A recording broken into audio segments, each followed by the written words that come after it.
Channel subscribe ചെയ്യുക. Hello, നമസ്കാരം. ഇന്ന് ഞാൻ വന്നത് ഈ കഴിഞ്ഞ ദിവസം ഒരു സംഭവം ഉണ്ടായല്ലോ, ഉണ്ണി മുകുന്ദൻ അദ്ദേഹത്തിൻ്റെ മാനേജറെ തല്ലി എന്നുള്ള ഒരു കേസുമായിട്ട് ബന്ധപ്പെട്ടാണ് ഞാനിന്ന് ഈ വീഡിയോയിൽ വന്നിരിക്കുന്നത്. അതായത് നമ്മുടെ സിനിമാ ലോകത്ത് ആകെ മൊത്തം എല്ലാവരും തന്നെയാണ് സൂപ്പർ സ്റ്റാറായിട്ടാണ് ഇറങ്ങി തിരിച്ചിരിക്കുന്നത്. അപ്പോൾ അതനുസരിച്ചാണ് ഇവരുടെ ജീവിതമാർഗം മുന്നോട്ട് പോകുന്നത്. അതായത് എല്ലാവർക്കും തന്നെ നല്ല ജാടയുണ്ട്, അഹങ്കാരമുണ്ട്, അവർക്കതനുസരിച്ചുള്ള പണം വന്നു ചേരുന്നുണ്ട്. അതുകൊണ്ടാണ് അവരങ്ങനെയൊക്കെ പ്രവർത്തിക്കുന്നത്. അപ്പോൾ ഈ കഴിഞ്ഞ ദിവസം ഉണ്ണിമുകുന്ദൻ എന്ന് പറഞ്ഞാൽ ഒരു നല്ല നടനാണ്. നല്ല നടനെന്ന് പറഞ്ഞു കഴിഞ്ഞാൽ നിങ്ങൾക്കറിയാം, മാളികപ്പുറത്ത് തന്നെയാണ് അത്, മാർക്കോ, ഇങ്ങനെയുള്ള സിനിമകളെല്ലാം വൻ ഹിറ്റായിട്ട് മാറി. അപ്പം ഉണ്ണിമുകുന്ദൻ ഭാവിയിലല്ല, ഇപ്പോഴത്തെ തന്നെ ഒരു സൂപ്പർ സ്റ്റാർ എന്ന് വേണമെങ്കിൽ നമുക്ക് വിശേഷിപ്പിക്കാം. അതിനൊരു തെറ്റുമില്ല. ഉണ്ണിമുകുന്ദൻ്റെ മുഖഭാവമാകട്ടെ, അദ്ദേഹത്തിൻ്റെ അഭിനയമാകട്ടെ, അയാളുടെ സ്വഭാവ രീതി തന്നെ ഒരു പാവത്വം നിറഞ്ഞതാണ്. അങ്ങനെയുള്ള ഒരു ഉണ്ണിമുകുന്ദൻ പെട്ടെന്നൊരു സുപ്രഭാതത്തിൽ ഇപ്പം നല്ല ഉയരങ്ങളിലേക്ക് എത്തിക്കൊണ്ടിരിക്കുന്നു. കൂടാതെ ന്യായമായിട്ട് കാശും കിട്ടുന്നുണ്ട്. അപ്പോൾ അദ്ദേഹം ഇറക്കിയ സിനിമകളെല്ലാം തന്നെ ഇപ്പം ഹിറ്റായി മാറുകയും ചെയ്തു. അപ്പോൾ ചിലപ്പോൾ ഇദ്ദേഹത്തിൻ്റെ കൂടെ നിൽക്കുന്ന സുഹൃത്തുക്കൾക്ക് അത് കണ്ട് രസിക്കാൻ പറ്റിയിട്ടുണ്ടാവില്ല.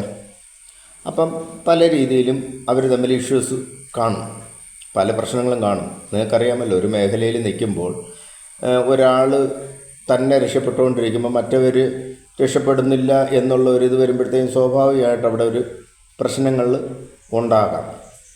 അങ്ങനെ തന്നെ ആയിരിക്കും ഈ സംഭവം ഉണ്ടായിരിക്കുന്നത്. അപ്പം ഉണ്ണിമുകുന്ദൻ ഒരു ചാനൽ പറഞ്ഞിട്ടുണ്ട്, ഞാൻ സിനിമയിൽ നന്നായിട്ട് വിജയിച്ച് കയറുന്നത് പലർക്കും അസൂയ കൊണ്ടാണ് ഈ പ്രശ്നങ്ങളെല്ലാം ഉണ്ടാകുന്നതെന്ന്. അതും ഒരു പക്ഷേ ശരിയായിരിക്കാം.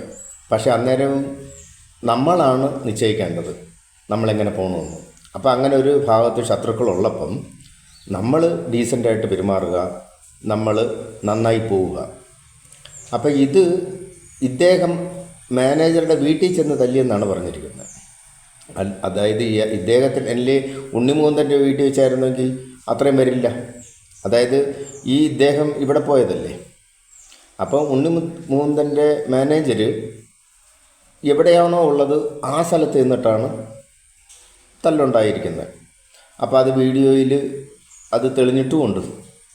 അപ്പം ആ വിഷ്വലെല്ലാം വെച്ചിട്ടായിരിക്കും പോലീസ് കേസെടുക്കുന്നത്. അപ്പോൾ അത് ഉണ്ണിമുകുന്ദൻ്റെ ഭാഗത്താണ് ന്യായമെങ്കിൽ അദ്ദേഹത്തിൻ്റെ കൂടെ നിൽക്കും, അദ്ദേഹത്തിൻ്റെ മാനേജറിൻ്റെ കൂടെയാണെങ്കിൽ അവിടെ നിൽക്കും. ഈ രണ്ട് കേസും ഒന്നാണ്.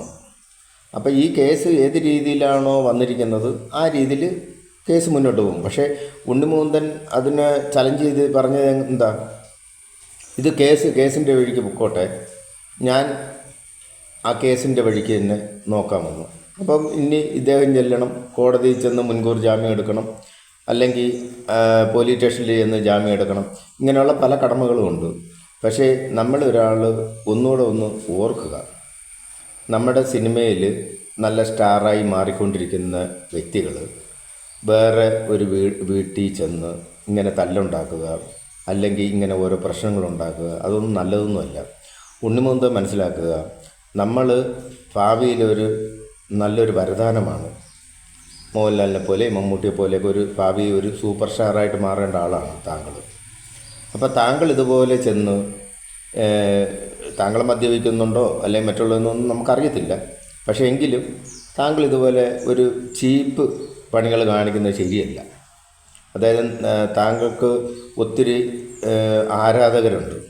അവരുടെ മുമ്പാണെങ്കിലും അവർക്ക് വേണ്ടിയാണെങ്കിലും താങ്കൾ ഇച്ചിരി ക്ഷമിക്കേണ്ടതായിരുന്നു. ഇനി മാനേജറുടെ ഭാഗത്ത് അങ്ങനെ എന്തെങ്കിലും തെറ്റുണ്ടായിട്ടുണ്ടെങ്കിൽ തന്നെ താങ്കൾക്ക് എന്തെല്ലാം വഴിയുണ്ട്. ഒരു കേസ് കൊടുക്കാം, മാനേജർ ഇങ്ങനെ എനിക്കെതിരെ ഇങ്ങനെ വന്നിട്ടുണ്ട്, അല്ലെങ്കിൽ ഇത്ര പ്രശ്നമുണ്ട്. ഇപ്പം നിങ്ങൾ ടൊവിനെ കുറിച്ച് ഇദ്ദേഹം പൊക്കി പറഞ്ഞതാണ് കാരണമെന്നാണ് പറഞ്ഞത്. വേറൊരു നടൻ, പേര് പറയുന്നില്ല, നിങ്ങളുടെ സിനിമ മാർക്കോ കാണുന്നുണ്ടോ എന്ന് ചോദിച്ചും കൊണ്ട് വന്നായിരുന്നു. അപ്പോൾ പുള്ളി ഇല്ല, ഞാൻ കാണുന്നില്ലെന്ന് പറഞ്ഞു. അങ്ങനെ ഒരു സംഭവം ഉണ്ടായി. അന്നേരം നിങ്ങൾ ആ താരത്തിന് വേണ്ടി, അല്ല ഞങ്ങൾ രണ്ട് നല്ല സുഹൃത്തുക്കളാണ്, എനിക്ക് പ്രത്യേകിച്ച് പുള്ളിയുടെ അടുത്ത് പ്രശ്നങ്ങളൊന്നുമില്ല എന്ന് പറഞ്ഞ ആളും കൂടെയാണ് താങ്കൾ. അപ്പോൾ അന്ന് നിങ്ങളെ ജനങ്ങൾ വിലയിരുത്തിയത് നല്ലൊരു ഉണ്ണിമുകുന്ദനെന്ന് വിചാരിച്ചിട്ടാണ്.